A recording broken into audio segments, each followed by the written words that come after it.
The orientation hall buzzed with nervous chatter as 300 first-year cadets shuffled into their seats at the Galactic Military Academy on Station Kepler 9. Species from 70 different worlds had gathered, their scales, feathers, and various appendages creating a rainbow of biological diversity that would make any xenobiologist weep with joy. Tara Blake sat near the back, her standard-issue Academy jumpsuit already feeling too tight around the shoulders. She had that look about her, the kind that made people instinctively step aside in corridors. Dark hair pulled into a practical bun, calloused hands, and eyes that suggested she found most conversations mildly amusing at best. "Attention, cadets!" The voice belonged to Instructor Vex, a Krillian whose forearms gestured with military precision. His exoskeleton gleamed under the fluorescent lights as he projected an air of absolute authority. "Today marks your first mandatory physical assessment. This academy has trained warriors for 6 centuries, and every single one of you will meet our standards, or you will leave." Tara suppressed a yawn. She had heard this speech before back on Earth, at 3 different military prep schools. They all thought they were special. Beside her, a Flanari student named Kix vibrated with excitement, his translucent skin rippling with bioluminescent patterns. "I have trained my entire life for this moment. My cardiovascular efficiency is 0.73 above my species average." "That's great, buddy," Tara said, patting him on what she assumed was a shoulder. It squelched slightly. The gymnasium made the orientation hall look tiny by comparison. Equipment from dozens of worlds lined the walls, each piece designed to test different aspects of physical capability. Gravity plates hummed in the floor, ready to simulate various planetary conditions. First assessment. Instructor Vex's voice echoed through the space. "Standard endurance run. For kilometers. You will complete this in under 20 minutes, or you fail." The cadets lined up at the starting markers.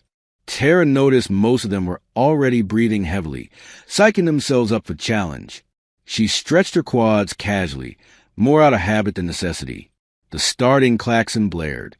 Tara took off at what she considered a light jog, the kind of pace she would use back home when she wanted to think. Around her, cadets sprinted with everything they had, determined to prove themselves. By the end of the first kilometer, she had lapped the Matherian delegation twice. They skittered on their 6 legs with impressive speed, but apparently no stamina whatsoever. She gave them a friendly wave as she passed. "Cadet Blake." Vex's voice crackled over the speakers. "This is not a leisure activity. Increase your pace." Tara shrugged and sped up slightly, moving from a jog to what she would call a comfortable run. This brought her past the Yarvelian cluster, who were already showing signs of respiratory distress. Their gills flapped frantically as they struggled to process oxygen. Kix appeared beside her, his translucent form jiggling with effort.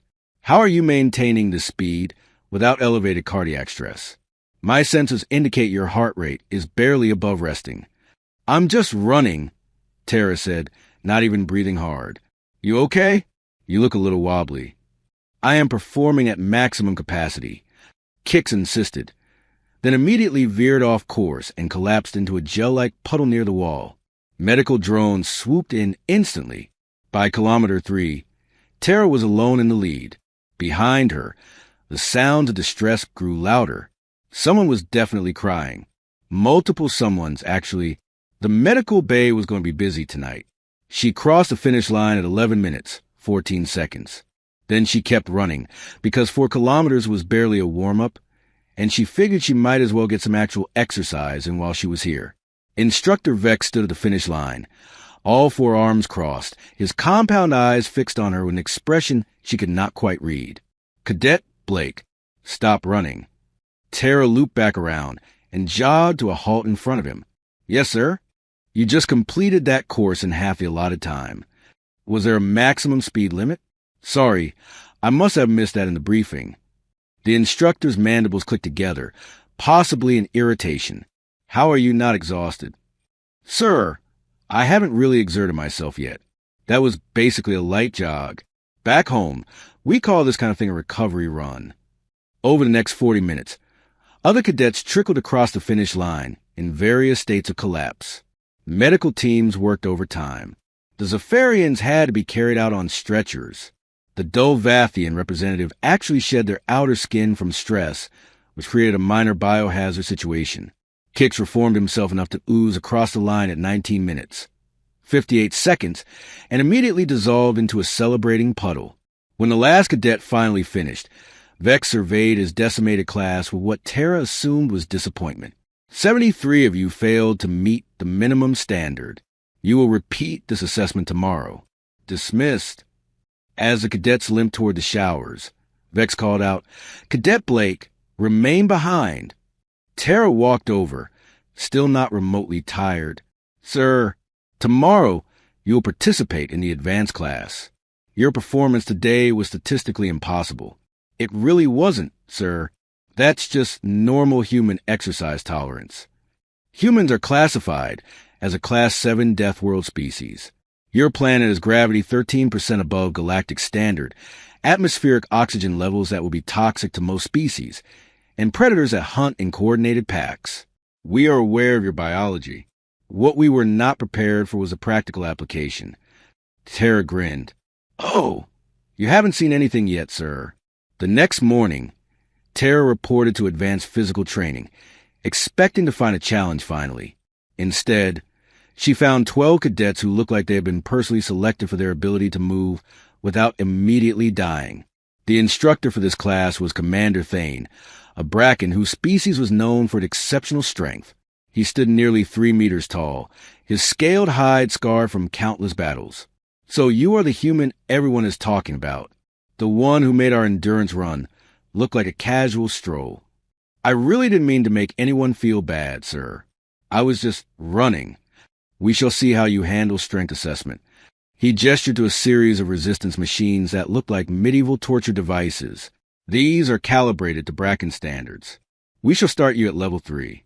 That should be equivalent to lifting approximately 100 kilograms of your Earth mass." Terra approached the machine, gripped the handles, and lifted. It felt like picking up a moderately heavy backpack. "Sir, I think this machine might be miscalibrated." Thane's eyes narrowed. "Proceed to level 5. Still easy. Level 7. Getting warmer. Level 10. "Okay, this one actually requires some effort," Terra said, completing her set of 10 repetitions. "Can we do a few more rounds at this weight?" Commander Thane looked at his datapad, then at Terra, then back at his datapad. "Level 10 is what I use for my personal training. I am considered exceptionally strong among my people." "That's awesome, sir. You must be really dedicated to fitness." Over the next hour, Terra worked through the entire circuit of equipment, systematically breaking every single academy record that had stood for decades. She did not do this to show off. She genuinely thought she was performing normally and kept expecting the actual challenge to begin. During pull-ups, she chatted casually with a cadet next to her, a Vorlian named Jex, who could manage 5 before his arms gave out. Terra had stopped counting at 60 when Commander Thane told her to move to the next station. "How is this possible?" Jex gasped, his tentacles trembling with exhaustion. "Do you feel no pain? No fatigue? Are you a machine?" "Nah, I'm just warmed up now. This feels pretty good. Actually, I was worried I would lose condition while at the academy, but if we can do this every day, I should be fine." The breaking point came during the endurance holds. The exercise was simple. Maintain a static position supporting your body weight for as long as possible. The academy record was 4 minutes, held by a Draken whose species had evolved specifically for this kind of muscular control.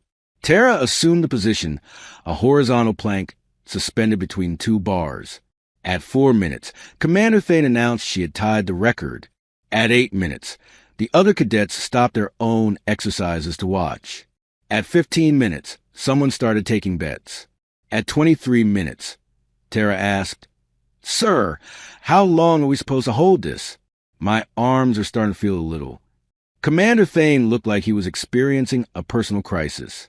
"You may stop, Cadet Blake." She dropped down, rolled her shoulders, and smiled. "Great workout, sir. Same time tomorrow." That evening, the Academy Board convened an emergency meeting.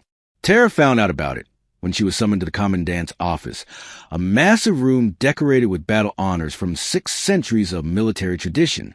"Commandant Vorix, A distinguished Hylian whose silver feathers denoted advanced age, sat behind a desk made from the hull of a legendary warship. Cadet Blake, please sit. Tara sat, genuinely confused about whether she was in trouble. In one day, you have broken 47 Academy fitness records. You have made our advanced training program look inadequate. You have caused 3 separate species delegations to file formal complaints, claiming that your presence constitutes an unfair competitive advantage. Sir, I was just participating in classes. We are aware. That is precisely the problem. Vorix brought up a holographic display showing comparative biological data. Humans are persistent hunters. Your species evolved to literally chase prey until it collapsed from exhaustion. Your bones are density enhanced to support high-impact activity. Your cooling system is so efficient that you can maintain physical exertion in conditions that would kill most species. You are, from a biological standpoint, an endurance predator. Is this going somewhere, sir? Commandant Vorix's silver feathers ruffled with what Tara was learning to recognize as alien frustration. The Academy Council has reached a decision. We cannot in good conscience allow you to continue in standard physical training courses. Tara felt her stomach drop. After everything she had done to get here, they were going to kick her out because she was too fit? Sir, please, I'll try to perform worse. I can slow down, lift less, You misunderstand, Cadet Blake. We are not removing you from the Academy. We are removing the physical requirements from your curriculum entirely. You have demonstrated capabilities so far beyond our standards that testing you further would be meaningless. It would be like asking a starship to prove it can hover. The relief was immediate, but it came with confusion. So what am I supposed to do during training hours? Vorix's expression shifted to something that might have been amusement among his species. That is where things become interesting. The Academy Board has decided that instead of you adapting to our standards, perhaps our standards need to adapt to reality. We want you to design a physical training program for human cadets. There's more than one of us coming. Next semester, we have 47 humans enrolled.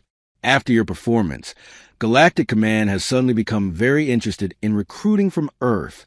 Your species has been largely overlooked for frontline military service because everyone assumed Deathworld conditions made you fragile, not formidable. Tara grinned. Sir, if you want to see fragile, you should meet my grandmother. She runs ultramarathon for fun. She's 73. Vorix made a note on his datapad with trembling appendages.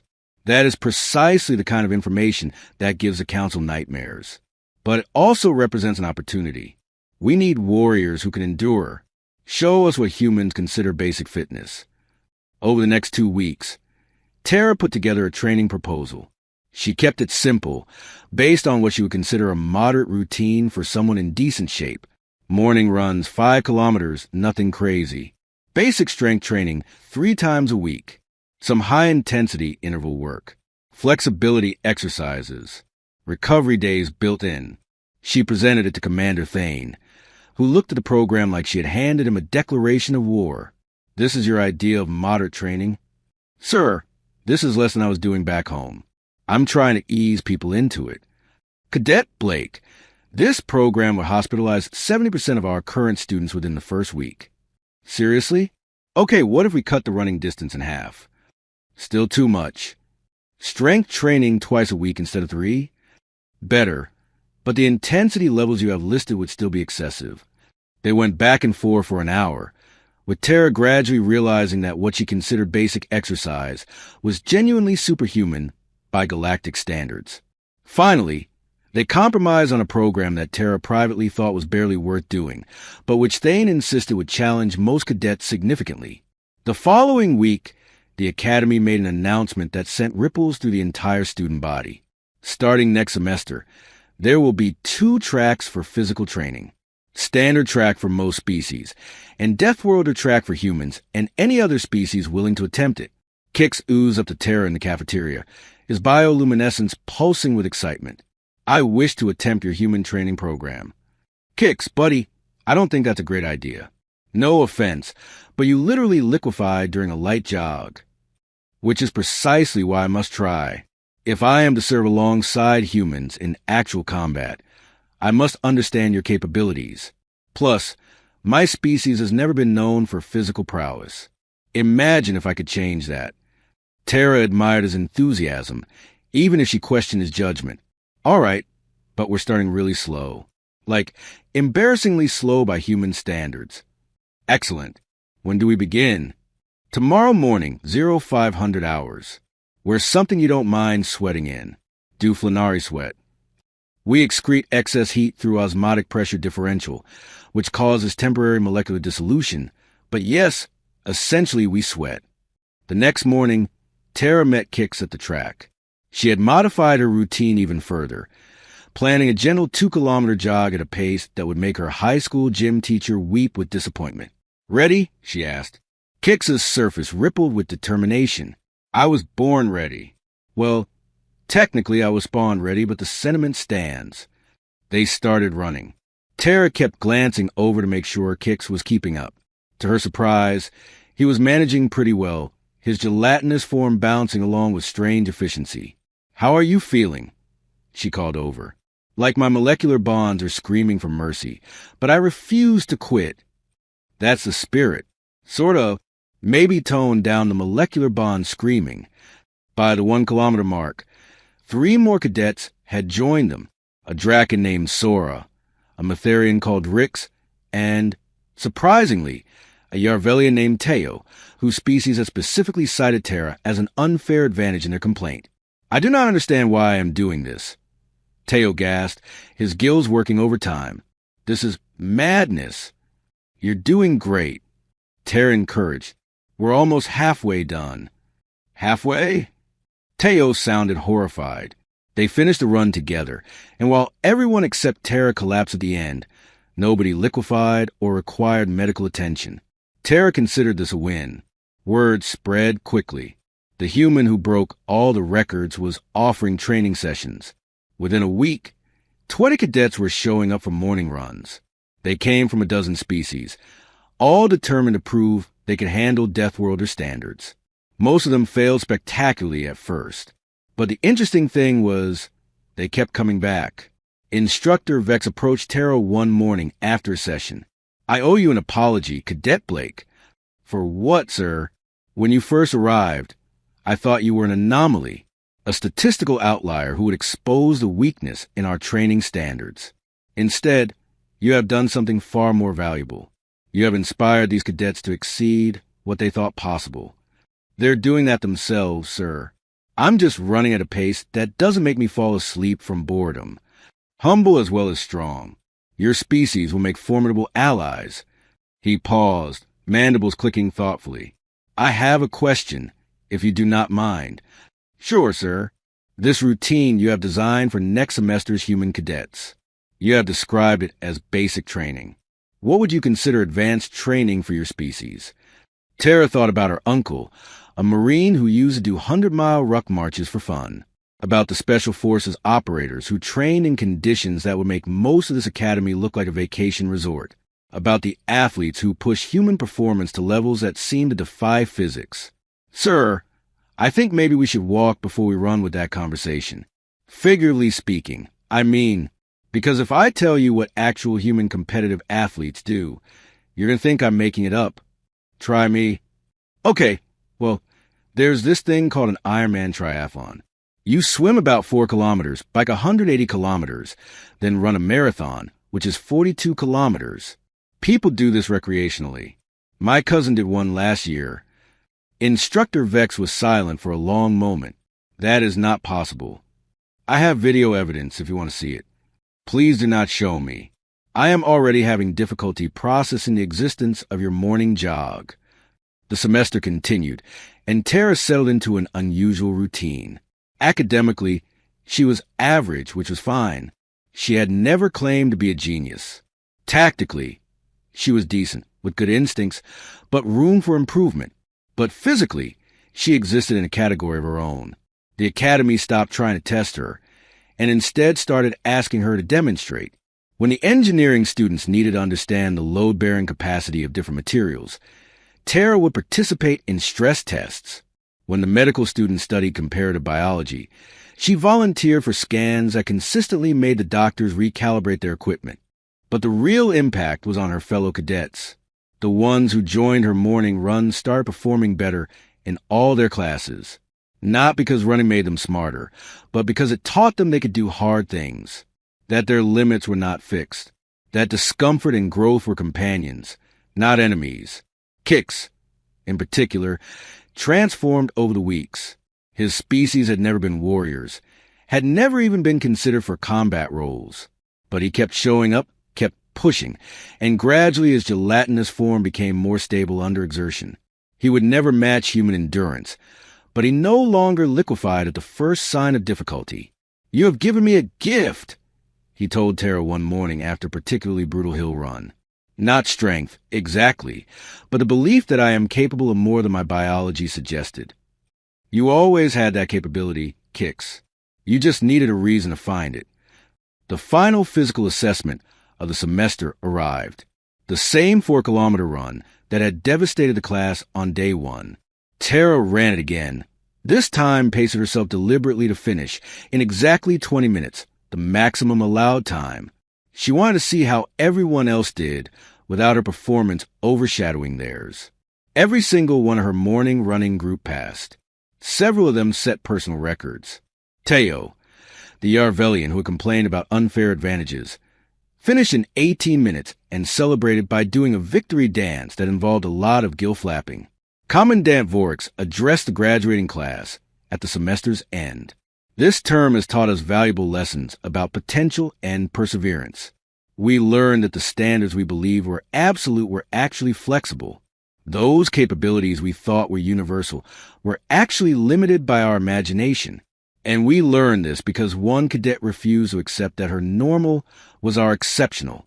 Tara sat in the audience, embarrassed by the attention, but proud of what her classmates had accomplished. After the ceremony, Commander Thane pulled her aside. "Next semester, when the human cadets arrive, they will need an instructor for the Deathworlder track.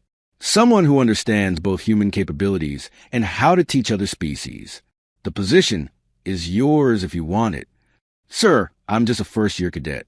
There must be more qualified people." "More qualified than the person who accidentally revolutionized our entire physical training program by simply existing? I think not. Besides, those 47 humans are going to need someone who can keep up with them.